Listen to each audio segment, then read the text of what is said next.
नशा किया, मस्त हो गए, एक अलग ही मस्ती में चला गया व्यक्ति। नशा करने के बाद व्यक्ति सुकून महसूस कर आ रहे हैं। नशा नशा का नाम लेके जिसको ये सोच रहे, जिसका हम चिंतन ज्यादा। नमस्कार, बहुत बहुत स्वागत आपका। आप देख रहे हैं हमारा भारत न्यूज़ पर, मैं आपका दोस्त जितेंद्र। अब हम आपके साथ एक ऐसे सेगमेंट को लेकर आ रहे हैं जिसमें हम आपको बताएंगे आम भी और ख़ास भी और साथ ही साथ विशेष भी, कुछ ऐसे जो कि आपके सामने नहीं आए, कुछ ऐसे जो छिप गए, कुछ ऐसे जो छप गए। अब जो छिप गए उनका किसी को पता नहीं। इसी के बीच आज हमारे साथ बहुत खास मेहमान हमारे साथ मौजूद हैं।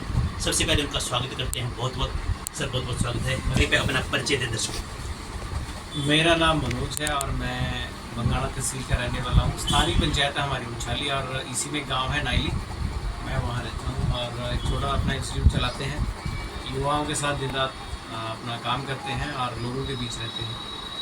ये मेरा छोटा सा परिचय है। एक साधारण ही है हम, जैसे एक साधारण लोग बात करेंगे व्यक्तिगत जीवन की। व्यक्तिगत जीवन आपका कैसा है? व्यक्तिगत जीवन शुरू से बहुत अच्छा रहा, क्योंकि ये सुना है कि जीवन में जितना संघर्ष होता है उतना ही आनंद आता है। बचपन कुछ ऐसा था, ऐसा सुना था कि जीवन में पता तब चलता जब विपत्ति आती है। तो हमारे जब मैं पैदा हुआ तो हमारे पिताजी काफ़ी पढ़े लिखे थे, वो ITI ने इलेक्ट्रिकल थे और किसी तब हमारी जो एजुकेशन थी ठीक चल रही थी। हम शायद तीसरी चौथी क्लास में थे। तब के टाइम में उनका ब्रेन ट्यूमर का ऑपरेशन हो गया सडनली। तो एकदम से हालात जो थे कि 10 रुपये भी जेब में फीस के नहीं होते थे। और जहाँ मेरे बड़े भाई, मेरे परिवार में मेरा बड़ा भाई है, साथ में मेरी बहन है, तो अभी तो परिवार की पत्नी है। तो उन्होंने तब के टाइम में ऐसे लगता था कि बहन सीधी थी, तो ऐसे लगा कि एकदम से कुछ चला गया। ऐसे लगा कि संसाधनों की समाज में ज़रूरत होती है, लेकिन छोटे थे, ज़्यादा समझ नहीं थी। लेकिन शिक्षा हाथ में थी। पिताजी ने हमेशा ये सिखाया था कि आप अपना काम करो, और माता ने बड़े अच्छे गुण हमें सिखाए थे सनातन के प्रति। बचपन से कुछ छोटी छोटी चीज़ें जो उन्होंने सिखाई थी वो थी, गुरु के प्रति प्रेम भाव था। मैं हमेशा धन्यवादी रहा हमेशा इस बात के लिए कि मुझे बहुत अच्छे गुरु जीवन में मिले हैं और लास्ट में बहुत अच्छे सदगुरु भी मिले हैं। और मैं मेरे जीवन में जो भी रहा वो बहुत ही मज़ेदार भी रहा, जितनी विकट परिस्थितियाँ आई। हालांकि बाद में जब जैसे हम बड़े हुए तो हमारे पिताजी लगभग 10-11 साल डेड बेड पर भी रहे। ऐसे हालात भी हमने देखे कि एक ही कमरे में जीवन भी काटा, 5 से 6 लोग होते थे हम। लेकिन क्या था कि मन में एक बात थी कि कुछ करना है, बढ़ना है आगे। ऐसा हमेशा चलता रहता था कि कुछ करें जीवन में, कुछ तो करें, मतलब चलते रहें।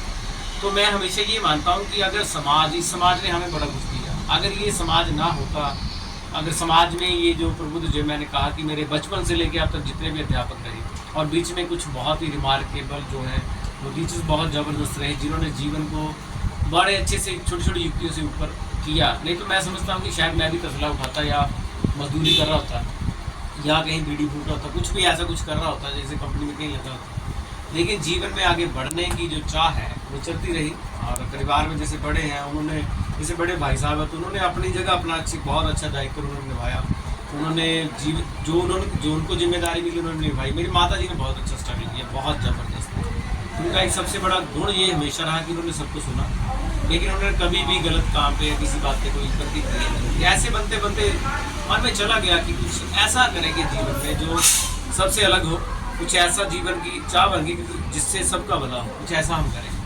तो इसी चलते चलते बस ऐसे चलते तो दर्शकों आपको बताना चाहेंगे, जैसे मनोज जी ने बताया कि छोटा सा इंस्टीट्यूट चलाते हैं, तो आपको बता दें कि छोटा सा इंस्टीट्यूट जो है इसमें पूरा देश समाया है। बात करेंगे सेना की, क्योंकि सेना की एकेडमी चलाते हैं ये और हज़ारों सैकड़ों युवाओं को ये रोजगार दिला चुके हैं।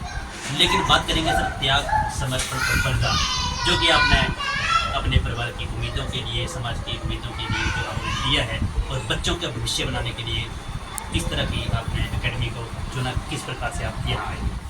ये आज जो युवा हैं वो इस बात के लिए कि ये कैसे खुला था ये मैं ज़रूर बताऊंगा आपको, क्यों इसके पीछे विज़न क्या था ये मैं ज़रूर बताऊंगा।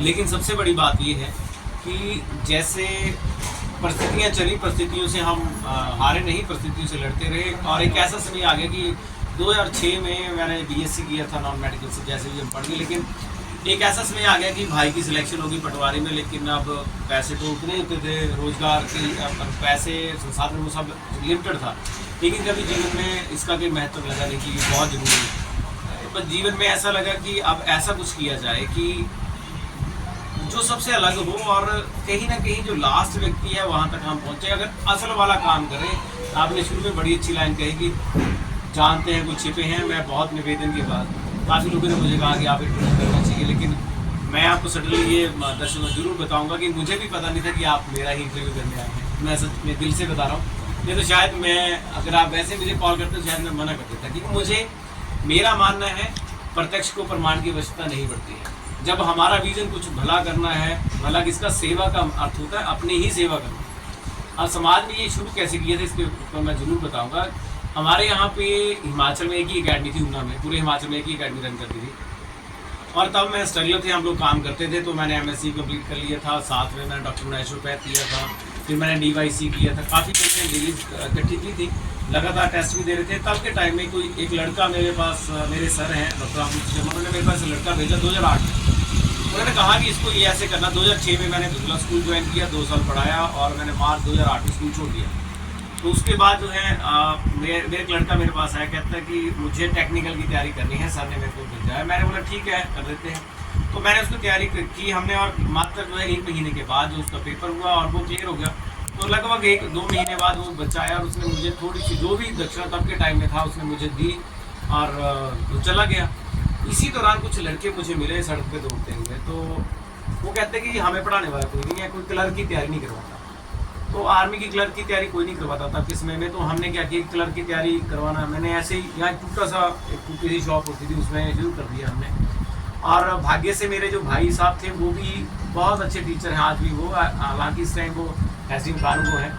और तब के टाइम में हुआ गया कि उन्होंने, मैंने एक्स्ट्रा क्लास हो जाती तो उन्होंने कहा कि चलो सुबह शाम मैं भी आपकी हेल्प करूँगा, कोई ऐसी बात नहीं। तो वो जो लड़के थे मेरे पास, कुछ लड़के आए, पहले 4 लड़के आए, वो चारों सिलेक्ट हो गए इसमें क्लर्क। और फिर उसके साथ ही एक और बैच है जिसमें 21 बच्चे थे क्लर्क के, और क्लर्क ही थे GD का, तो वो पढ़ाते थे वो लोग तो, लेकिन क्लर्क का नहीं था क्या। तो मैंने क्या कि क्लर्क के भी वो पढ़े और वो सिलेक्ट हो गए। ऐसे करते करते लगभग 48 बच्चे जो आर्मी में जा चुके थे। तो एक लड़का मेरे पास है, कहता आप ये सर यहाँ इतना अच्छा पढ़ाते हैं। वो लड़का भी यहीं से है, बलेती से है वो, तो नाम विनोद है। उसने कहा कि सर ऐसा है कि आप दौड़ाते हैं तो क्यों ना यहाँ दौड़ा जाए, क्योंकि बहुत दूर जाना पड़ता है। तो मैंने ऐसे कहा कि चलो दौड़ लेते हैं। तो मैंने, कोई एक भाई साहब थे हमारे, वो अब मेरे भाई के मित्र थे, वो मेरे साथ हैं। उन्होंने कहा कि मैं आप रनिंग करवा लोगे, बच्चे को रनिंग कर लेंगे। तो हमने ऐसे इसको शुरुआत होगी। लेकिन क्या था, वहाँ पे एक विज़न बहुत बड़ा था कि तब मैंने ये डिसाइड कर लिया था जीवन में कि मेरे पास जॉब की कमी नहीं थी। मैं MSc BEd था, और मेरे पास डॉक्टर नेचुरोपैथी का कोर्स था। उसके बाद मेरे अच्छे लिंक थे योगा में, तब बाबा रामदेव की कंपेनिंग में मुझे बहुत अच्छा जॉब मिल रहा था, जॉब ऑफर था मेरे पास, और मैं लगातार एग्जाम भी दे रहा था, वहाँ पे क्वालिफाई भी हो रहे थे। और लास्ट मैं आपको बता दूँ 2013 में मैंने लास्ट जॉब छोड़ा था पोल्यूशन बोर्ड में, जब मुझे वहाँ पे जॉब मिला था, वो ऊना में मैंने उसको ज्वाइन किया था। और इस दौरान क्या हुआ कि जब जैसे जैसे मैं बढ़ता गया, तो सबसे पहले आपने शब्द कहा त्याग। मेरा मानना है त्याग सबसे बड़ा वो है, जो चीज़ें त्यागने के लिए हैं, जो भी चीज़ें संसार में त्यागने के लिए हैं, जब हम उनको छोड़ देते हैं तो उसको त्याग बोलते हैं। त्याग की कोई इससे बड़ी परिभाषा नहीं है। मान लो कि आपका दिल कर रहा है कि शादी में नाचना है, वहाँ पे खाना पीना ऐसा करना, क्या त्याग किया हमने? हम लड़कों के बीच खाने पीने नहीं गए, हम शराब पीने नहीं गए, हम नशे करने नहीं गए, हम कहीं और गलत जगह नहीं गए। अब आप इसको त्याग मान लो, या फिर इसे ये मान लो कि बहुत ज़रूरी है जीवन में कि इनको तो करना नहीं चाहिए, तो ये त्याग हो गया। त्याग इसी बात का था, जो त्यागने योग्य है वो त्यागने की कोशिश की तो त्याग हो गया। उसके बाद आपने कहा त्याग के आगे आपने कहा बलिदान। अब बलिदान की सबसे बड़ी बात है, उसमें बलिदान को तो मैं यूँ लूँगा कि मान लो कि परिवार में मेरे माता जी अक्सर पूछते थे कि आप जब भी कोई सिलेक्ट होता है, कुछ होता तो आप बड़े खुश होते हैं, और आप मिठाई तक भी बांटते हैं। मेरे गांव में कोई सिलेक्ट होता था, कुछ ऐसा कोई काम होता था, तो मैं बड़ा खुश होता था कि कोई व्यक्ति हमारा बढ़ रहा है। तो जब मैंने इस इंस्टीट्यूशन को रन करने से पहले एक विचार किया, और ये विचार किया, और मैं इससे पहले काफ़ी कोचिंग कर रहा था, ट्यूशन्स तो हम करते थे। आज भी हमारे सैनिक स्कूल से, नवोदय से लेके हर बच्चे जो यहाँ पे कोचिंग करते हैं, 5th क्लास से लेके BSc फाइनल ईयर तक के बच्चे यहाँ पे पढ़ते हैं ट्यूशन्स। कंपटीशन में हम आर्मी और एयरफोर्स नेवी तो कर ही रहे हैं, साथ में अब एक नया हम जी गुरु जी का कॉन्सेप्ट ऑनलाइन चला रहे हैं, जिसमें हम हिमाचल के भी जितने एग्जाम है सब भी वो भी ले रहे हैं। ये तो एक काम है जो साधारणतः कोई भी करता है, मैं नहीं करूँगा कोई और करेगा। या कोई लोग कर ही रहे हैं। लेकिन सबसे बड़ा विषय ये था यहाँ पे कि बलिदान की आपने जहाँ तक बात, तो उनके सपने थे कि ठीक है अब जॉब भी मिल जाएगी। मेरे पास मुझे याद है कि मेरे पास एक ऐसा ऑफर भी था कि मैं बाहर भी जा सकता, लेकिन ऐसा नहीं था कि मेरे को पैसे नहीं चाहिए थे। पैसे तो ज़रूरत था, मेरे घर में ज़रूरत थी पैसे की, लेकिन मेरी बार बार मन में एक चीज़ थी कि बस पैसे इतने आ जाएं कि चल पड़े, परिवार का खर्चा भी चल पड़े और साथ में जो है एक अच्छा काम हो जाए। जहाँ समाज ने मुझे इतना कुछ दिया है, समाज ने मुझे खड़ा किया है, तो मेरा भी फर्ज बनता है कि हम भी कुछ समाज के लिए करें। इसी के चलते मैंने क्या किया कि यहाँ खड्ड में हमने उन लोगों का बहुत धन्यवाद है, मैं ज़रूर बोलूँगा उन लोगों का बहुत धन्यवाद है जिन्होंने हमें अपने गांव के पास जगह दी। उन गांव वासी को जगह थी, उन्होंने हमने उस खड्ड में दौड़ाया, लेकिन वो कहीं ना कहीं उसी गांव की जगह थी, तो उन्होंने बड़ा सहयोग किया, लोगों ने बहुत सहयोग किया, हर किसी व्यक्ति ने सहयोग किया हमारा। तो उसके बाद जब हमने इसको स्टार्ट किया तो मेरे मन में दिमाग में आ गया, मैं कंपटीशन में तैयारी कर रहा था इकोनॉमिक्स, मैंने पढ़ा नहीं था, मैं साइंस स्कूल में। उसमें मैंने विजन पढ़ा कि जहाँ रेवेन्यू होगा, जहाँ पैसे होंगे, वहाँ समृद्धि आने की, जब व्यक्ति के पास रोजगार होगा। तो मैंने देखा कि हमारे यहाँ सबसे ज़्यादा क्रेज जो है, मैंने पहले AIEEE सब कुछ तैयारी कर ली हमने यहाँ पे, लेकिन लास्ट में सबसे ज़्यादा हमने मूव अप किया आर्मी को, क्योंकि यहाँ के बच्चों में, यहाँ के युवाओं में, हिमाचल में खासकर हिमाचल के युवाओं में सबसे ज़्यादा क्रेज जो है वो आर्मी का ही था, और आज भी है।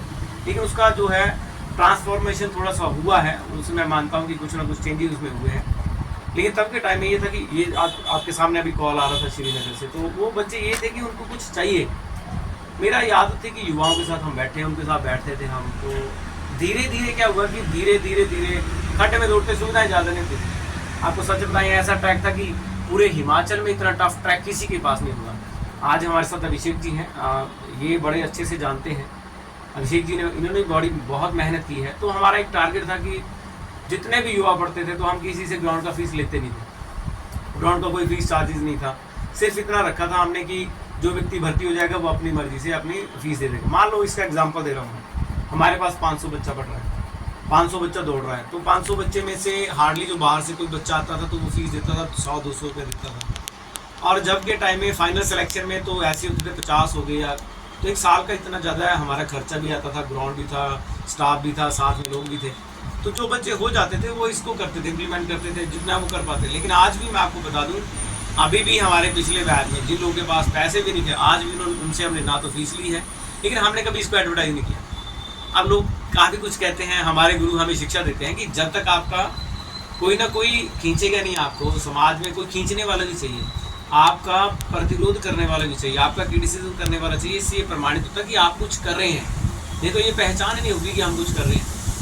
तो ऐसे धीरे धीरे हम बढ़ते गए, और इसमें सबसे ज़्यादा जो है लोगों ने बढ़ चढ़ के भाग लिया। और मैं इस मामले में बहुत सौभाग्यशाली मानता हूँ कि सैकड़ों की तादाद में, हज़ारों की संख्या में तो लोगों ने यहाँ से ग्राउंड क्लियर किया, और सैकड़ों की तादाद में फाइनल सिलेक्शन भी प्राप्त। और इसमें सारा श्रेय जो है सब लोगों को जाता है। एक क्योंकि रीज़न ये था कि अगर लोगों के पास रोजगार होगा तो पैसे होंगे तो क्षेत्र का विकास होगा। सबसे बड़ा था कि कैसे हम अपने क्षेत्र को, क्योंकि मैंने ये समय देखा, हम शिमला जाते थे पैसे नहीं होते थे, कोई टेस्ट देना पैसे नहीं होते थे, लेकिन कभी मांगे नहीं। गुरु ने शिक्षा दी थी कि पैसे नहीं मांगने, लड़ना है अपने आप से, तो लड़े। अब मैं अपने स्टूडेंट्स को भी ये शिक्षा देता हूँ कि आपने फ्री में नहीं लेना कुछ भी, आप ज्ञान भी ले रहे हैं तो फ्री में नहीं लेना, आप मेहनत करिए, आप पसीना बहाइए, आप कोई ऐसा कार्य करिए जिससे वो जो आपने कार्य किया था वो उत्तम तरीके से चले। वो वहाँ पे कोई आपके मन में कुछ रहे ना कि हमने कुछ हम देने के लिए यहाँ पे आए ना कुछ लेने के लिए आए। तो यही शिक्षा रहती है। इसी के चलते ये था कि तब के टाइम में पैसे नहीं होते थे, तो ये था मन में। आज कोई बच्चा हमारे पास आता तो मैं सबसे पहले ये पूछता तेरे घर में कौन है, पूरा इंटरव्यू लेता, फिर उससे ये पूछता कि अगर आप कैपेबल हैं तो आप इतना दे सकते हैं, अगर आप कैपेबल नहीं हैं तो आप अपने आप को प्रमाणित करिए। अभी हमने ये रखा है कि जो बच्चे डिजर्व करते हैं, प्रमाणित हैं, जो मेहनत करना चाहते हैं, हम उनको पूरे पुरजोर से प्रतिबद्ध हैं हम इसके लिए कि उनको हम आज भी फ्री करवाते हैं। अभी लास्ट में एक मैं नाम नहीं लूँगा, मैं क्योंकि नाम लेना अच्छा नहीं समझता कि हम उन बच्चों के नाम पे जिनके लिए हमने हेल्प की, हमारी कोई औकात नहीं, सब ईश्वर ही कर रहा है, हम तो सिर्फ अपनी ड्यूटी अच्छे से कर रहे हैं। ये है कि हम अपनी ड्यूटी कर रहे हैं। तो लड़का था, उसकी 4 बहनें हैं, 5 बहनें हैं, कब वो उनकी शादी करवाएगा, फिर अपनी शादी करेगा, एक फौजी को जितने पैसे मिलते हैं सारे उधर लग जाएंगे, तो ये मुझे भी पता है। तो ये जो मैं अपने आप में इस बात में ज़रूर अपने आप में संतुष्ट होता हूँ कि जो सोचा वो कर रहे हैं, और वो हुआ भी, बहुत अच्छे से हुआ। अब लोग उसको किस दृष्टि से देखते हैं ये उनका अपना सोच है, लेकिन समाज लगातार देता है।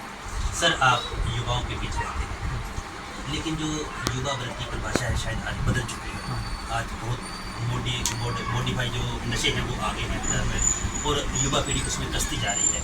आप बच्चों के स्वभाव को जानते हैं क्योंकि आप बच्चों को तैयार कर रहे हैं, किस प्रकार से उनको रोका जाए और आपको क्या संदेश रहेगा उस पीढ़ी को जो कि इस तरह के कामों में जा रही है? देखो पंडित, आपने इतना सुंदर प्रश्न आपने किया जो समाज में एक रेवोल्यूशन लेके आ सकता है। नशा बहुत मस्त चीज़ है।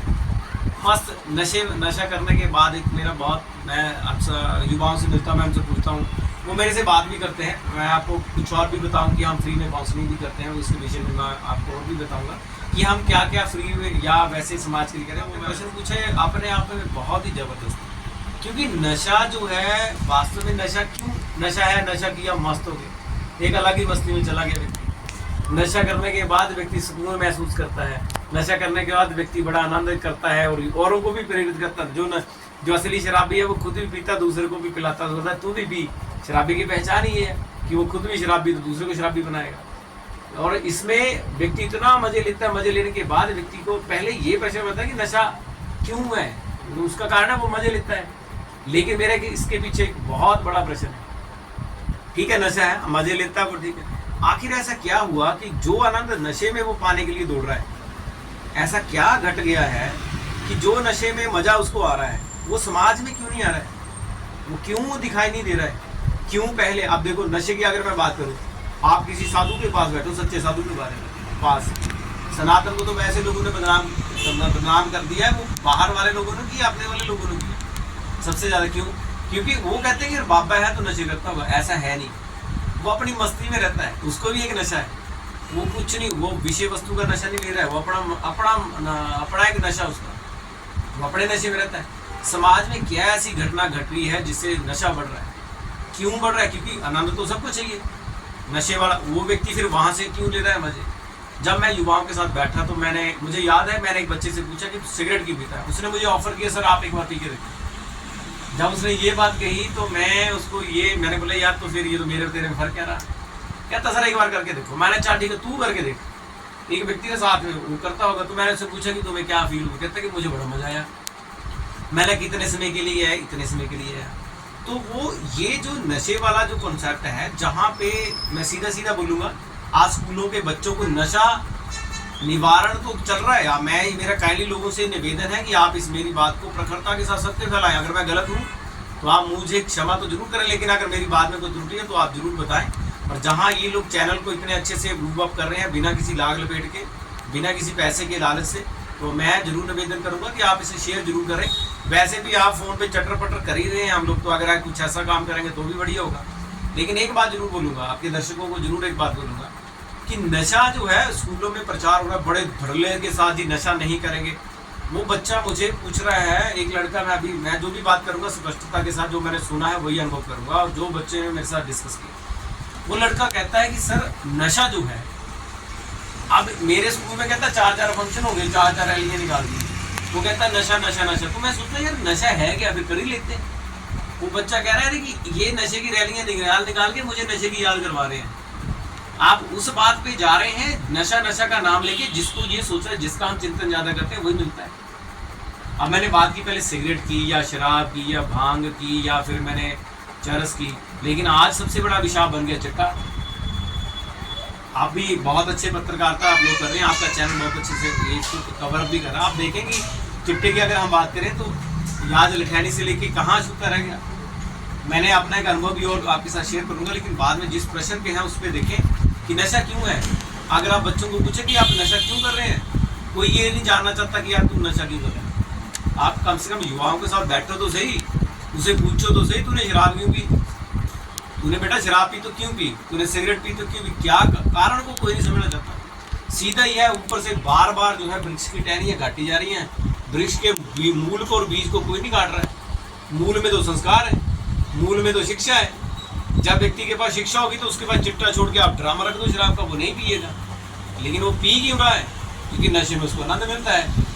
आनंद क्यों मिल रहा है, ये बहुत बड़ा प्रश्न है। जब व्यक्ति को ये पता है कि चिट्टा पीने के बाद नशे जो है डेड हो जाती है, चिट्टा पीने के बाद इतने ज़्यादा केस आ रहे हैं, माता पिता का खून कर दे रहे थे बच्चे, गोली मार दे रहे हैं बच्चे, सब कुछ हो रहा है, फिर भी पंडित सबसे बड़ा प्रश्न है, इतना बड़ा सिस्टम, इतनी बड़ी सरकार, फिर भी चल रहा है और चिट्टा बढ़ रहा है, काम थोड़ी ना हो रहा है।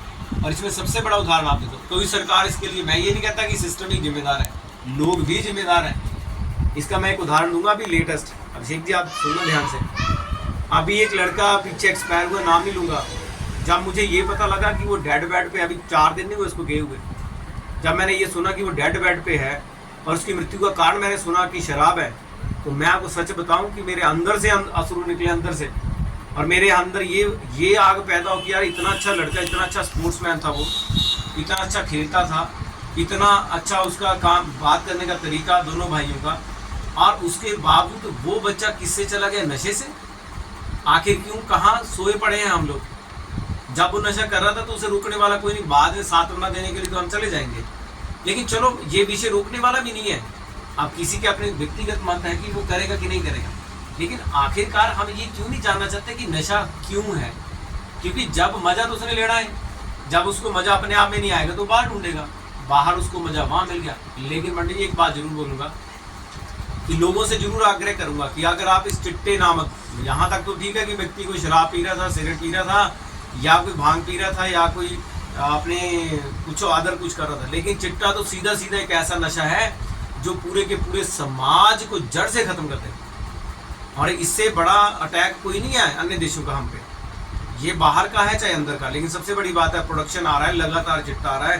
पंजाब में इतनी बड़ी बड़ी रैलियां होगी पंडित जी, पंजाब में चिट्टा बड़ा काम नहीं हुआ, बढ़ रहा है। सर मैं आपकी बात को टोकूंगा, मैं जानना चाहता हूँ क्या उपाय ऐसा हो सकता है आपकी समझ से कि हम युवाओं को इस तरीके से रोकें? बहुत आपका संदेश बड़ा जबरदस्त, बहुत ही सुंदर। मेरा अपना व्यक्तिगत मत है कि अगर समाज में हर कोई व्यक्ति इसके लिए जागरूक हो, कम से कम सिर्फ अपने परिवार के लिए पहले जिम्मेदार बने, औरों के लिए बाद में करे, पहले अपने परिवार के लिए देखे कि मेरा बच्चा, एक ताड़ वाली आंख जो बचपन से हमारे बुजुर्ग हमें सिखाते रहे कि अपने बच्चे पे सबसे पहले नज़र तो रखो कि ये कर क्या रहा है। सबसे पहले आज हम इसके शिकार हो गए। आज हमारे घरों में ये सारी संसाधनों के इतने गुलाम हो चुके हैं हम लोग कि हम लोग अपने बच्चों पे आंख रख ही नहीं पा रहे हैं, पहला। दूसरी बड़ी बात है कि अगर नशे को रोकना है तो उसके लिए देखो, आप सीधा सीधा काटोगे, कितनी बार काटोगे, जितनी बार काट रहे नशा उतना बढ़ रहा है।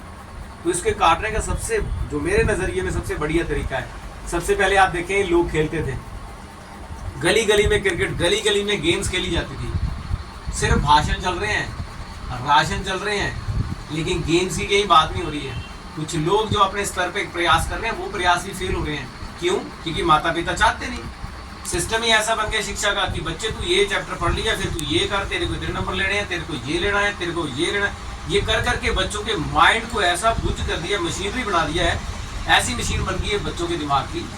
मैं अपना अनुभव आपसे अगर शेयर करूं, मेरे पास बच्चे आए हैं अभी अकेडमी के, वो कहते हैं कि जिस अकेडमी से वो वहाँ से आए हैं वहाँ पे चिट्टा यूज होता है। तो मैंने उनको निवेदन किया, मैंने वहाँ के प्रशासन के साथ किसी के साथ बात की, मैंने मैसेज कहा कि कमरा नंबर 11 में फलानी जगह है, वहाँ पे नशा, तो आप इसको रोको। मैंने मैसेज अपनी तरफ से दे दिया। और दूसरी तरफ मेरे पास ही मुझे याद है कि 2009-10 की बात है कि एक बच्चा इतने अच्छे परिवार से, कांगड़ा का वो बच्चा था, और वो बच्चा एक लिफाफे में कुछ सूंघता था। जब मैंने उसे बच्चे को बड़े आराम से बिठाया, पूछा, उसको जाना कि वो करता क्यों है, तो पंडित जी इसका निवारण मुझे ये मिला कि उसने कहा कि मुझे अगर शिक्षा मिली होती, उसने बात कही कि अगर मुझे इसका पता होता कि ये करने से ये मैं इसमें फंस जाऊंगा तो शायद मैं ना करता, लेकिन अभी मैं इसमें फंसा हूँ, तो गुरुजी मुझे ये बताओ कि मैं इससे निकलूँ कैसे। आज सौभाग्य की बात है कि वो बच्चा बच गया, अच्छे रास्ते पे चला गया। लेकिन यहाँ पे जागरूक सबसे पहले समाज को होना पड़ेगा, शिक्षा को बिल्कुल दुरुस्त करना पड़ेगा। शिक्षा इस बात की नहीं कि पेट पालने तक शिक्षा है, अब सब बातें। अब देखो मैं आपको एक उदाहरण देता हूँ, अभी धुंधला में गेम्स हुई हैं, आज गेम हटली में चल रही हैं, कितने लोग हैं जो देखने जाते हैं। पहले हज़ारों की संख्या लोग देखने आते थे, लोगों के पास समय था, लोगों बच्चों में प्रोत्साहन होता था, लेकिन आज वो चीज़ें नहीं हैं। तो सबसे पहला कार्य शिक्षा, शिक्षा के बाद समाज का जागरूक होना बहुत ज़रूरी है, क्योंकि बाहर से नहीं आएगा यहाँ पे रुकना। और लोगों का सबसे बड़ा प्रॉब्लम ये है कि अगर कोई देख भी लेता है तो देख के आंखें बंद कर लेता है। मैं पंडित जी आपको बता दूं कि मैं 2-3 केस में गवाही देने जाता हूँ कोर्ट में। मैं यहाँ इसी पंचायत में प्रधान का भी मेरे को प्रधान के मैं को अनुभव रहा, तो तब के समय में 3 केसेस में मैं विटनेस बना। और हमने रात को भी जाके लोगों को, जलंधर से लोग यहाँ चिट्टा बेचने आए जिनको हमने रात को भी रोका, और आज भी मैं उन अधिकारियों को, उन लोगों को जरूर उनका प्रोत्साहन करूंगा, जरूर उनको विशेष करूंगा, बेस्ट विशेष करूंगा, और जो छोटे हैं उनको जरूर आशीर्वाद करूंगा कि उन लोगों ने लगातार बंगाणा में ये बना के रखा है कि वो नज़र बनाए हुए कि कितने लोग यहाँ पे चक्का यूज़ करते हैं। तो इसके लिए सबसे बड़ा है शिक्षा, लोगों का आगे आना, जिससे नशा जो है जड़ मूल से खत्म हो सकता, अन्यथा नहीं होगा। चलिए सर, बहुत बहुत धन्यवाद आपका, बहुत अच्छा संदेश आपका बहुत बहुत धन्यवाद है। और मैं ये जरूर निवेदन करूंगा जितने भी दर्शक हैं, कुछ नहीं जाता है, एक अगर छोटा सा अगर आप शेयर कर देते हैं तो समाज में एक अच्छी नीति है और अच्छे संस्कार जो है समाज में फैलेंगे। और जहां हम लोग गलतियां करेंगे आप हमें मैसेज। तो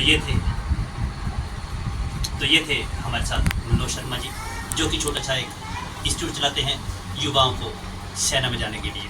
लेकिन बहुत बड़ी बात इन्होंने कही कि शिक्षा अभिशाप है, पढ़ने के बावजूद भी डिग्री हासिल करना ही मतलब नहीं है, बल्कि ज्ञान होना अति आवश्यक है। एक और बड़ा आरोप इनका सरकारों के ऊपर, प्रशासन के ऊपर, भारतीय एजेंसियों के ऊपर, ये जो चिट्टा है, ये जो नशा है, ये विदेशों की एक सोची समझी चाल है भारत को डैमेज करने के लिए। कैमरामैन अभिषेक के साथ आप सभी का बहुत बहुत धन्यवाद।